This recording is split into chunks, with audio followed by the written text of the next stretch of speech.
Está con nosotros Vanessa King, experta en psicología positiva y estrategias para construir el bienestar psicológico y la resiliencia. Ella es autora de muchos libros, como por ejemplo 10 claves para vivir feliz, 50 maneras de sentirse feliz, y es coautora de Creando el mundo en el que queremos vivir. Es speaker a nivel internacional, ha escrito para The Guardian, Sunday Telegraph, The Financial Times, The Mail, el Huffington Post, ha salido en muchos programas de televisión y también tiene una columna en la revista Psychologies del Reino Unido y viene a dar una conferencia magistral que se llama The Serious Business of Happiness at Work, que no se lo deben de perder. Vanessa, welcome to the show. Oh, pleasure to be here. Is this your first time in the country? No, I've been before. But You've been before? Yeah, I taught at Tech Millennia and Tech de Monterey. Well, I mean, there is no spicy food beyond Indian food in England. No, not really, yeah. Not really? Yeah. So are you into tacos? I'm learning about tacos and Mexican food. Have you tried? Yeah, I've tried lots of different ones. I did, last time I was here, I did a cooking class. You did? Yeah. What did you cook? I cooked, you're going to, chilaquiles, is it? Chilaquiles. And tamales. Very important for the hangover on Sunday. Very important, chilaquiles. Yes, yeah. Yeah. And then when I was here before, I went to Merida and I did a Yucatan type food. Cochinita. Oh, did you eat cochinita, which is so good. It is so good. Yeah. I mean, all the food is great. The food is amazing. And we don't get very good Mexican food in the UK. Yeah, so. I don't think you have tortillas and beans and... Well, you have kind of not great stuff. Yeah, but you have something that I'm totally obsessed with. Reason why I gained 2 pounds when I was in London 3 weeks ago.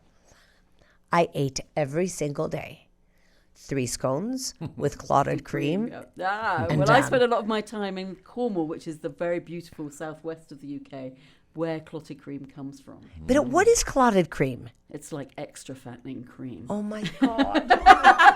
And that's why you But is it cream or is it butter? I think it's halfway between the two, maybe. It's cream, but it's very thick cream, very thick cream. Happiness for me is Selfridges, Harrods, clotted cream and scones. Adele. So thank you for playing with us. A ver, entonces, you're going to talk about the 10 keys to being happy. Yeah, 10 keys to happier living, I think, actually, because I think it's really important when we're talking about the topic of happiness to recognize that, certainly the science shows we can learn skills to be happy. We can certainly learn different habits and practices to become happier. But it doesn't mean to say, even if we're happy, that we don't have tough times. We have bad days. Things go wrong in our lives. We lose loved ones, those things. So I think it's important that we talk about keys to happier living as opposed to keys to happiness, because it's not a place you get to and then that's it.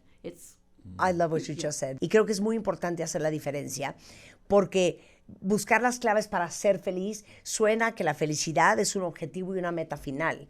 Y al final es un proceso, es una forma de vivir, es una estrategia y son decisiones que uno toma todos los días.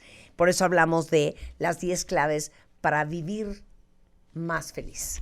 Okay, so, number 1. Number 1 of the 10 keys. Of course. Well, give me your favorite key or the most difficult one. I think they vary because the idea it's a menu, it's not a kind of prescription. So different people choose different things at different times. But what they are is they're the areas research shows taking action in is most important for our psychological well-being. Okay. So, but they're things that are in our control. The first 2, which is interesting in the 10 keys to happier living, is the first 2 are all about actually other people and not ourselves. And I think this is probably one of the most important messages. We are social creatures and our feeling like we're connected to others, doing kind things for others, actually really does play an important role in our own happiness. And in fact, when we do kind things for another person, not only does it kind of take our mind off our own worries, but we actually boost the reward centers in our own brain. So when we choose to do those things, it boosts, it's activating the reward centers in our own brain as if somebody's done something kind for us. It's kind of interesting. Lo que más felicidad produce en el cerebro es relacionarse y dar a los demás. Y que tiene que ver con todo menos contigo, pero que increíblemente activa en el cerebro el área de la recompensa para hacerte sentir mejor. Ahorita vamos a pasar al tema del trabajo. So you talked about relating to others and giving. Yeah. What else? So if I was going to pick a couple that I think are really important, I'd say the emotions, the key of emotions, which is about training our brains to notice what's good. Because the human brain, for evolutionary reasons, naturally focuses on and dwells on what's wrong. And of course we need to kind of address problems and issues. But when we also notice what's going right, which we often overlook, and even on the worst days, there's usually something that is the least bad moment or better than the rest. But when we do that, it actually has physiological and psychological effect. So when we are in a more, when we have a sort of experience more pleasant emotions, we are more open to others, we are more open to ideas, we're better at creative thinking, we're better at solving problems, and that builds our social resources, and it can help buffer us against stress. But what you're saying is that we need to learn how to train our mind to focus on the positive. I mean, a really simple classic practice is at the end of each day, reflecting on 3 good things from that day. Or if it's a really tough day, just say, what was one moment that was better than the rest? And just identifying those, you start to train your brain to also notice those. And it just gives you a kind of glimmer of light, a hope, especially when, there's lots of difficult stuff going in the world, that actually there are also some good things. There are some glimmers of light that are hopes. There is hope. So it's it's really important, I think, to balance out the massive negativity that we get from the media, etc. Al final, cuando uno aprende a hacer estos ejercicios, lo acabas haciendo de manera natural y te enfocas a las cosas que sí hay, lo bueno que sí sucede, y eso al final te da un pequeño rayo de luz, de esperanza, de ilusión, y deja entrever que a pesar de que las cosas no estén como uno quisiera, hay cosas que sí valen la pena rescatar. Go.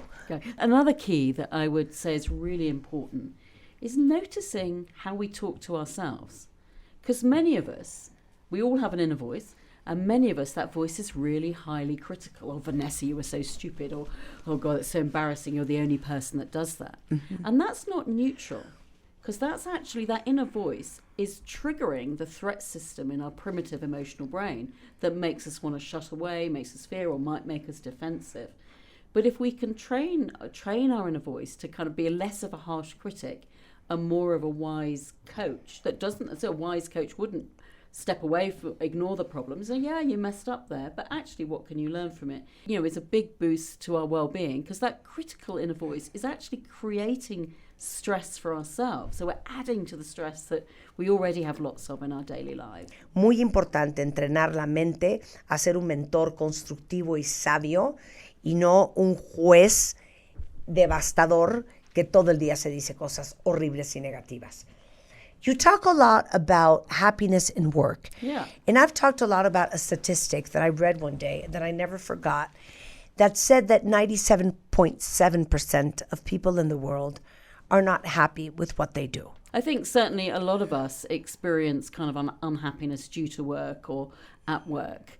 And what's interesting is that, often businesses or workplaces will be saying, oh, happiness, it's too soft and fluffy to care about. Mm-hmm. But actually, there's growing research that shows there is a connection between how happy people feel at work and how well they perform, and how well even the share prices of the organizations where people feel happier. How do you feel happy in your workplace if you're not?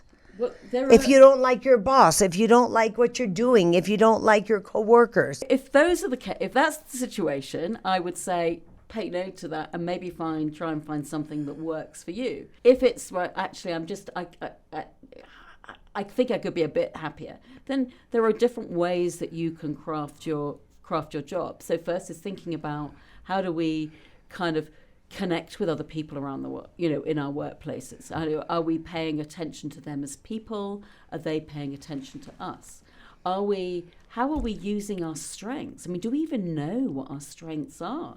Because the research shows that when we identify our strengths, or our leader focuses on our strengths and helps us find ways to use them at work, we perform better, we're happier, work is more meaningful. You know, of course, having a sense of meaning in our work is really important, is knowing how it makes a difference to something or someone else beyond ourselves, or how it plays a role in that. Uno tiene que entender en su chamba cuáles son las fortalezas que uno tiene, porque muchas veces ni siquiera uno sabe, y usar esas fortalezas por el bien común. Y hablando justamente del tema de la misión, lo importante que es entender que parte de tu misión en el trabajo también es crear un ambiente agradable para la gente que te rodea, y que ellos lo creen para ti, porque al final los seres humanos nos vamos de la chamba, que es donde pasamos gran parte del tiempo, a nuestras casas. Y eso, el ambiente, la energía, la vibra, pues te la acabas llevando a tu familia.